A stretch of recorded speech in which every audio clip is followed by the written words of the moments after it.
چلیں ہم مبشر لقمان کے پاس چلتے ہیں، اور جو کہ ایک مشہور پاکستانی جرنلسٹ ہے۔ مبشر لقمان، بہت شکریہ آپ نے ہمیں جوائن کیا۔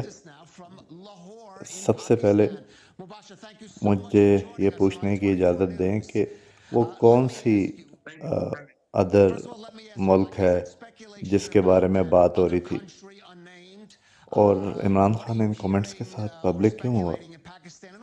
سب سے پہلے آپ کا بہت شکریہ کہ آپ نے مجھے انوائٹ کیا۔ میرے انالیسز میں جو عمران جس کی بات کر رہا ہے وہ سعودی عربیہ ہے، اور کوئی نہیں، کیونکہ اس کے بارے میں چند ملکوں نے بات کی ہے، جس طرح امریکہ، انڈیا، اسرائیل، اور یہ وہ ملک ہیں جو جن کا انفلوئنس ہمارے پہ ہے، تو مجھے کوئی شک نہیں اس بارے میں۔ تو یہ بڑا سمپل ہے کہ یہ جس کا نام نہیں لیا گیا وہ سعودی عربیہ ہے، اور عمران خان پہ بہت پریشر رہا ہے، اور ہم پسند کریں یا نہ کریں، پاکستان اس وقت اس کی ایک سینٹرل پوزیشن ہے دنیا میں۔ پہلے پاکستان نے ایک بلاک بنانے کی کوشش کی جس میں ٹرکی، ملیشیا، پاکستان شامل تھا، اور ظاہر ہے کہ سعودی عربیہ کو یہ بات پسند نہیں آئی، اور پھر پرائم منسٹر نے اسٹیٹمنٹ دی کہ ہم امریکہ کے نہیں بلکہ چائنا کے کیمپ میں ہیں۔ تو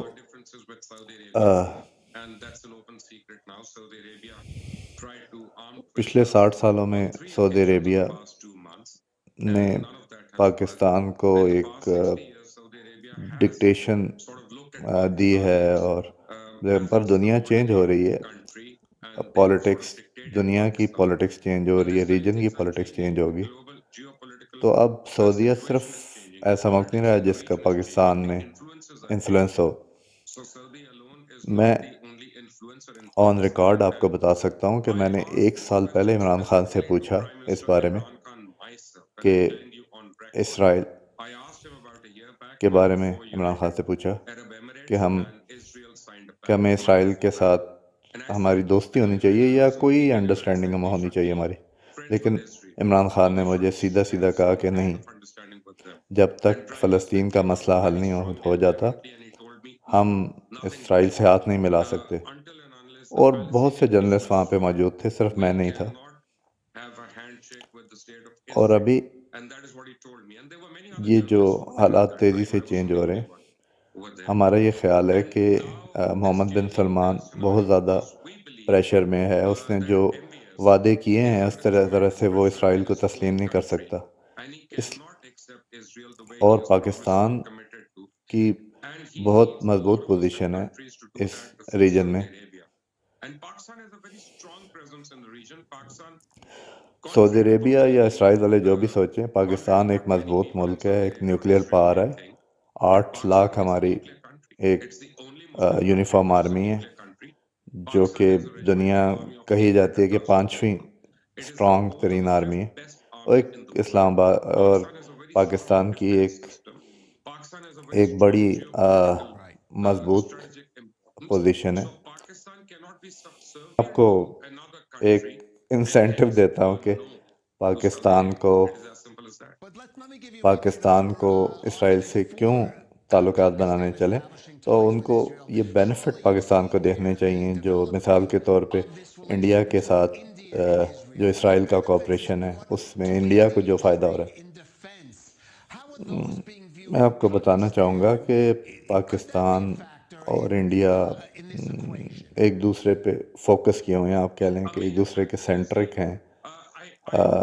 پاکستان انڈیا پہ فوکسڈ ہے، انڈیا پاکستان پہ فوکسڈ ہے۔ میرے بہت سے دوست انڈیا میں بھی ہیں، لیکن یہ بات میں بتانا پسند کروں گا آپ کو۔ ہم ان کو کافی شک کی نظر سے دیکھتے، اور بہت سے سوالیہ نشان ہیں ہم دونوں کے درمیان۔ تو اسرائیل اور انڈیا صرف زراعت میں ہی نہیں بلکہ ڈیفنس میں بھی کوآپریٹ کر رہے ہیں، اور تجارت میں بھی۔